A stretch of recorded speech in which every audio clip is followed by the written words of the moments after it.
Hola queridos amigos, bienvenidos a Palabra Escrita, la literatura en la radio. Hoy continuaré con el estudio crítico y analítico de la poesía de Antonio Machado y me centraré en el poema Llanto de las Virtudes y Coplas por la muerte de Don Guido, el poema número 133 de Campos de Castilla, el tercer libro de poesía de Antonio Machado, publicado en el año 1912. Este será el quinto análisis literario de una serie de 6 del gran poeta del tiempo. Veamos entonces el poema 133, Llanto de las Virtudes y Coplas por la muerte de Don Guido. Al fin, una pulmonía mató a Don Guido y están las campanas todo el día doblando por él, din-dan. Murió Don Guido, un señor de mozo muy jaranero, muy galán y algo torero, de viejo gran rezador. Dicen que tuvo un serrallo este señor de Sevilla, que era diestro en manejar el caballo y un maestro en refrescar manzanilla. Cuando mermó su riqueza, era su monomanía pensar que pensar debía en asentar la cabeza. Y asentóla de una manera española, que fue casarse con una doncella de gran fortuna y repintar sus blasones, hablar de las tradiciones de su casa, a escándalos y amoríos poner tasa sordina a sus desvaríos. Gran pagano, se hizo hermano de una santa cofradía. El jueves santo salía llevando un cirio en la mano, aquel trueno, vestido de nazareno. Hoy nos dice la campana que han de llevarse mañana al buen Don Guido muy serio, camino del cementerio. Buen Don Guido, ya eres ido y para siempre jamás. Alguien dirá, ¿qué dejaste? Yo pregunto, ¿qué llevaste al mundo donde hoy estás? Tu amor a los alamares y a las sedas y a los oros y a la sangre de los toros y al humo de los altares. Buen Don Guido y equipaje, buen viaje. El acá y el allá, caballero, se ve en tu rostro marchito. Lo infinito, cero, cero. Oh, las enjutas mejillas amarillas y los párpados de cera y la fina calavera en la almohada del lecho. Oh, fin de una aristocracia, la barba canosa y lacia sobre el pecho, metido en tosco sayal, las yertas manos en cruz, tan formal, el caballero andaluz. El poema, cuya temática central es la sátira de un tipo social español, el señorito andaluz, es a su vez una gran parodia de una de las elegías más famosas de la literatura española, las coplas por la muerte de su padre, del poeta castellano Jorge Manrique. La parodia al género elegíaco y principalmente a la obra manriqueña está presente desde el título en el poema de Antonio Machado porque, por supuesto, esa grandilocuencia y solemnidad con que se hace referencia a Don Guido no es más que una ironía. Miremos que aquí el llanto no es por la muerte del personaje, lo que sería lógico en una elegía tradicional, sino que lo que se llora son las virtudes. A lo largo del texto el tratamiento irónico se mantiene atrás de una voz respetuosa que no hace más que reparar en la moral de Don Guido. En nuestro imaginario como lectores, conocedores del poema de Jorge Manrique, se establece de inmediato un contraste muy marcado entre las personalidades de don Rodrigo Manrique y la de Don Guido, quedando este último muy mal parado en la comparación. Desde el punto de vista formal, el texto está compuesto por 68 versos, en su mayoría octasílabos combinados con algunos tetrasílabos divididos en 12 estrofas desiguales con rima consonante a gusto del poeta. Al reparar la estructura interna encontramos tres momentos claramente diferenciables. El que comprende la primera estrofa, centrado en el pasado reciente, inmediato, que anuncia la muerte de Don Guido. El que va desde el comienzo de la segunda estrofa hasta el verso 35, mitad de la sexta estrofa, centrado en la caracterización de Don Guido, donde se mira hacia el ayer o, si se quiere, hacia los ayeres, porque en esta síntesis de la existencia del personaje, el poeta repara en el Don Guido de la juventud y en el de la edad adulta. Finalmente, el momento que va desde el verso 36 al final, centrado en el presente de Don Guido, en el hombre muerto. Veamos el primer momento, la primera estrofa. Al fin una pulmonía mató a Don Guido y están las campanas todo el día doblando por él, din dan. Por si acaso nos quedaba alguna duda, la parodia al género elegíaco presente desde ese título emblemático y grandilocuente caracterizará el texto ya desde sus primeras palabras. Una expresión como al fin sería impensable en una elegía verdadera, sería una irrespetuosidad. Una manifestación emocional de ese tipo podría llegar a ser usada frente a la muerte de un enemigo o de un personaje nefasto, pero nunca ante la muerte de alguien a quien se quiere exaltar.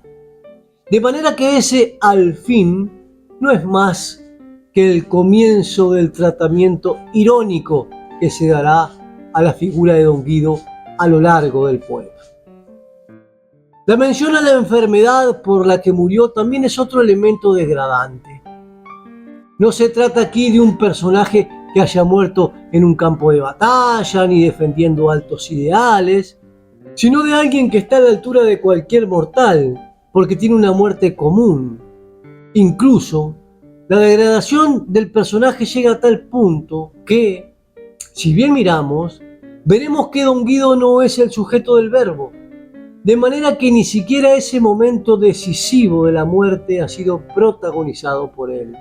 Fue la enfermedad la que lo mató. Las campanas doblan porque se trata de la muerte de un individuo de posición social importante, pero el hecho de que lo estén haciendo todo el día es una desproporción.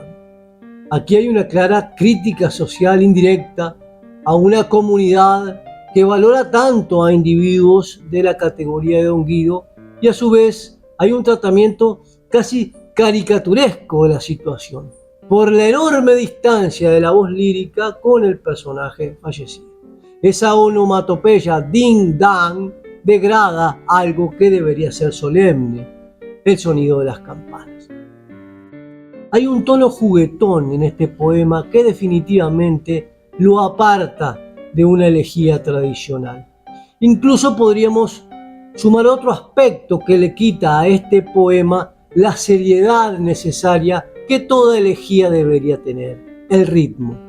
Machado eligió para el texto el verso corto, el octasílabo, que sumado al encabalgamiento hacen del discurso lírico algo muy ágil, poco solemne. Leamos el segundo momento, la segunda estrofa.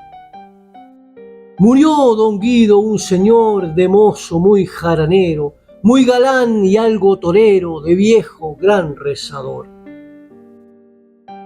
A partir del quinto verso comienza la caracterización del personaje, donde se hace una especie de síntesis y a su vez comparación entre lo que fue su existencia en la juventud y en la edad madura. Tres actitudes fueron las que caracterizaron su juventud. Fue muy jaranero, por lo que podemos pensar que sus años mozos fueron una fiesta continua. También fue muy galán, lo que sumaría a esas fiestas continuas la parte de la seducción. Y finalmente la tercera actitud fue ser algo torero. Son muy significativos en esta estrofa los adverbios, porque hay una clara diferencia entre el muy y el algo. El poema nos dice que en su juventud este fue un individuo muy entregado a las fiestas y a la seducción, pero no nos dice que haya sido torero, sino que fue algo torero. Aquí, en la única de las tres actitudes que hubiera implicado valor, hay una restricción, una atenuación en ese algo, que muestra que Don Guido nunca fue un arriesgado y verdadero torero.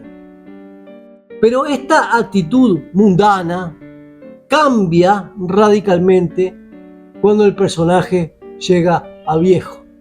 Se nos dice que se volvió gran rezador, como si al acercarse a la muerte hubiera querido expiar las culpas de la juventud.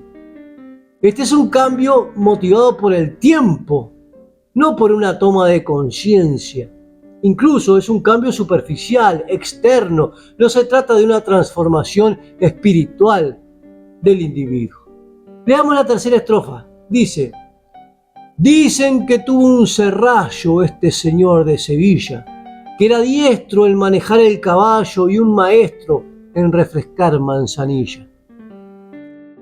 La tercera persona del plural, en presente del indicativo del verbo decir, dicen, palabra con que se abre esta tercera estrofa, crea en torno a Don Guido una leyenda de hombre mujeriego. Parece ser, porque si dicen, también puede ser que no sea verdad, que este hombre era poseedor de un serrallo, que era el nombre del lugar donde vivían las mujeres en un harén y que luego por extensión pasó a significar harén. De manera que, palabras más o palabras menos, parece ser que este Don Guido tenía un harén. Tener una gran cantidad de mujeres para nada se condice con una actitud cristiana, sino más bien con la de un gran pecador. Esto es algo que deshumaniza a Don Guido, porque incluso el verbo tuvo, pretérito perfecto simple, implica una posesión, como si en lugar de mujeres se tratara de objetos. Aquí no se habla de amor, ni hay nada que pueda traer connotaciones cristianas. Hasta el propio término serrallo alude al mundo musulmán. Lo llama señor de Sevilla, como si Don Guido fuera el dueño de Sevilla, por su estatus social, por su riqueza, una condición que le da poder y a su vez le permite tener esas mujeres del serrallo a su merced. En la estrofa anterior dije que ese volverse gran rezador con la vejez había sido un cambio exterior, superficial, no profundo. Ahora lo recuerdo para reiterar que la conducta de Don Guido está marcada por la pura exterioridad, porque esas dos habilidades que se le asignan aquí, manejar el caballo y refrescar manzanilla, no implican ningún tipo de valor moral. Cuarta estrofa. Cuando mermó su riqueza era su monomanía, pensar debía en asentar la cabeza. En el verso octavo habíamos visto los cambios que estableció Don Guido en su conducta cuando se volvió viejo.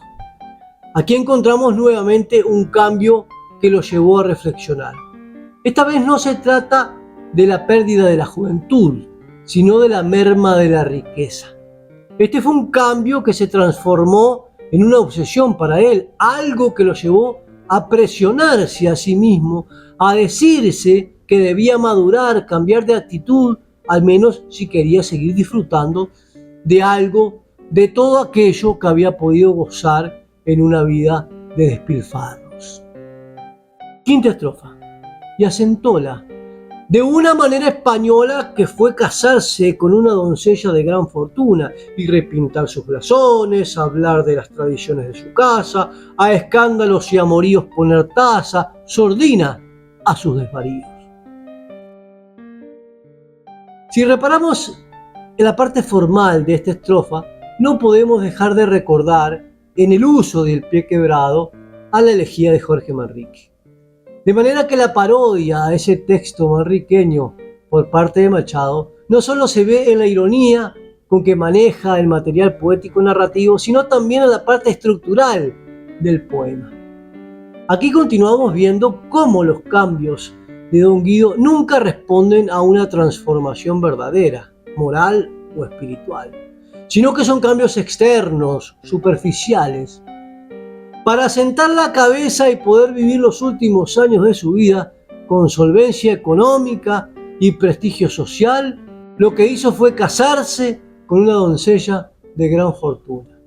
No se nos dice que esta mujer haya sido noble, no hay en el texto ningún tipo de información, salvo que tenía una gran fortuna, que es en definitiva lo que le interesaba a Don Guido para seguir gozando de privilegios y a su vez seguir manteniendo el honor.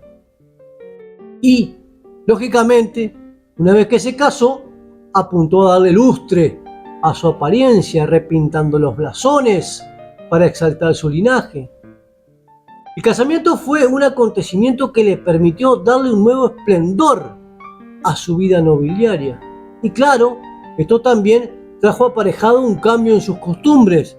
Con el nuevo estado civil, Don Guido pasó a representar otro papel en la sociedad y dejó en el pasado la imagen de jaranero. Pero para que esto fuera realmente así, no solo debió reivindicar la riqueza adquirida hablando de las tradiciones de su casa, sino que también debió ponerle límites a los amoríos para conservar las apariencias. En ningún momento se habla de terminar con las conductas escandalosas y desordenadas, sino de atenuarla. Sordina a sus desvaríos. Esto es algo a lo que estaba obligado no tanto por el prestigio social, ya que a estos personajes la sociedad complaciente les permite ciertas libertades, sino porque en esa relación, no nos olvidemos, la de la plata era ella, de manera que cualquier desvarío le podría haber costado muy caro a este señorito. Entremos en el tercer momento. Sexta estrofa. Gran pagano se hizo hermano de una santa cofradía. El jueves santo salía llevando un cirio en la mano. Aquel trueno, vestido de nazareno, hoy nos dice la campana que han de llevarse mañana al buen Don Guido muy serio, camino del cementerio. No debe sorprendernos que se lo califique a Don Guido de gran pagano, porque este es un término que, más allá de aludir a una persona que no es cristiana, se asocia con aquellas personas que buscan satisfacer los placeres terrenales, sobre todo los relacionados con el cuerpo. Nosotros ya nos enteramos del pasado de este personaje mundano, de sus juergas, de sus galanteos, incluso de esos comentarios que lo vinculaban con la posesión de un harén. Y hay aquí en la estrofa una antítesis desde el punto de vista conceptual, porque alguien considerado como un gran pagano nunca podría llegar a formar parte de una santa cofradía. Pero el tema radica en que todo lo que hace Don Guido se trata de una mentira, de una apariencia, los rezos, los blasones pintados y también la entrada en la cofradía tiene como única intención aparentar. Ser miembro de una cofradía es algo que le permite adoptar una apariencia de hombre piadoso y a su vez poder figurar en las procesiones llevando ese símbolo de la fe, el cirio, como si realmente se tratase de un individuo imbuido de una profunda espiritualidad. Pero de nazareno, lo único que tenía Don Guido era la vestimenta, lo externo. Por eso el poeta lo califica metafóricamente de trueno, porque en realidad su vida, lejos de tener la humildad y la sencillez de la de un verdadero cristiano, era tormentosa, escandalosa. Como indiqué en el comienzo del análisis literario de este poema, cuando me referí a su estructura interna, a partir del verso 36, la voz lírica dejará de referirse a acontecimientos pretéritos y se centrará en el presente, donde de Don Guido lo que queda es el cadáver. El adverbio hoy, con el que comienza el verso referido, nos acerca a los lectores a esos acontecimientos que se nos están contando. No parece haber un impacto de la sociedad por la muerte de Don Guido. Y si bien es cierto que en esta última parte del poema la voz lírica parece ponerse más seria para hablar de la muerte, no le atribuye a la campana un toque de dolor, sino que más bien interpreta ese sonido como algo meramente informativo. Y esto es porque en el fondo, esta voz lírica es una digna representante de una gran parte de la sociedad, la que no cae en la hipocresía y por supuesto no se conduele por la muerte de Don Guido. Pero claro, más seria y todo, la voz poética no abandona la ironía y se refiere al personaje como buen Don Guido. Nada de lo que se ha dicho en el poema amerita el calificativo de buen para referirse a este personaje que ahora sí se vuelve serio realmente, muy serio, pero claro, ya está muerto. Séptima estrofa. Buen Don Guido, ya eres ido y para siempre jamás. Alguien dirá, ¿qué dejaste? Yo pregunto, ¿qué llevaste al mundo donde hoy estás? En esta estrofa, la voz lírica recurre al apóstrofe. En lugar de continuar hablando del personaje, como lo ha venido haciendo, pasa a hablarle a él, claro que post-mortem. Pero de todas maneras, Don Guido deja de ser un él para convertirse en un tú. En esta gran parodia a las coplas por la muerte de su padre de Jorge Manrique, esta estrofa corresponde al ubisún del castellano. La voz lírica del poema que, como vimos en la estrofa anterior, no se conduele por la muerte de Don Guido, pareciera querer expresar en ese ya eres ido y para siempre jamás, no tanto la satisfacción por la muerte del personaje, sino por el entierro de un estereotipo social basado en la hipocresía, que es en definitiva lo que Don Guido representa. Esos que forman parte de la clase social a la que representa Don Guido, los que comulgan con la hipocresía y con las apariencias mundanas, son los que le preguntarán, ¿qué dejaste? Pero la voz lírica, que pertenece a los que saben que a Don Guido lo único que le interesó en la vida fue tener y aparentar, le pregunta más bien, ¿qué llevaste al mundo donde hoy estás? Estrofas octava y novena. Tu amor a los alamares y a las sedas y a los oros y a la sangre de los toros y al humo de los altares. Buen Don Guido y equipaje, buen viaje. Ese gusto por la elegancia, por los adornos, por lo decorativo, por las cosas sensuales y a su vez valiosas, se inscribe en esa tendencia continua a aparentar que caracterizó la vida de este personaje. En la segunda estrofa, recordemos, se nos había dicho que Don Guido era algo torero, no un arriesgado lidiador ni nada que se le parezca. Ahora se nos dice que sentía amor por la sangre de los toros, por el aspecto más cruel de la corrida.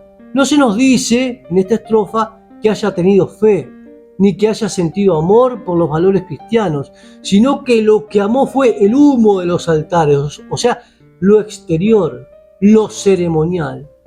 Por eso es por lo que en la breve novena estrofa el yo lírico lo despide hasta complacido, porque sabe que quien se va a ese viaje sin retorno en su vida fue un hipócrita, un hombre vacío, alguien que finalmente desaparecerá para siempre jamás.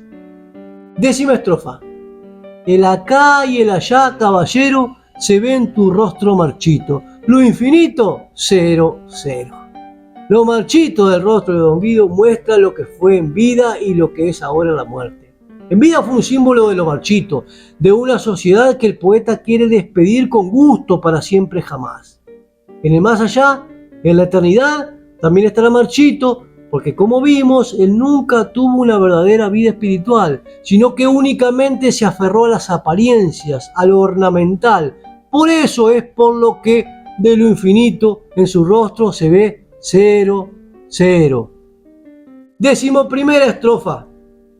Oh, las enjutas mejillas amarillas, y los párpados de cera y la fina calavera en la almohada del lecho.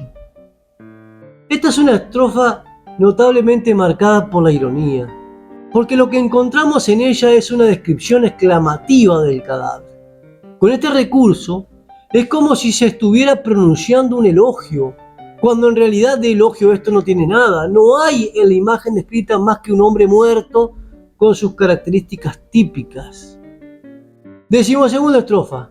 Oh, fin de una aristocracia, la barba canosa y lacia sobre el pecho, metido en tosco sayal, las yertas manos en cruz, tan formal el caballero andaluz. En estos últimos 7 versos del poema, la voz lírica deja en claro algo que a lo largo del texto los lectores habíamos podido intuir. Don Guido, más que un personaje puntual, es un representante de un tipo social español.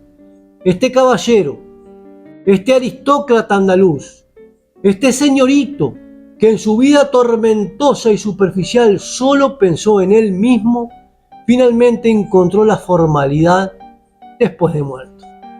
Es exquisita realmente la ironía de Machado, que termina cerrando el poema con la presentación de un hombre serio, con una imagen cercana a la de la santidad, pero claro, eso solo es posible porque el hombre ya está muerto.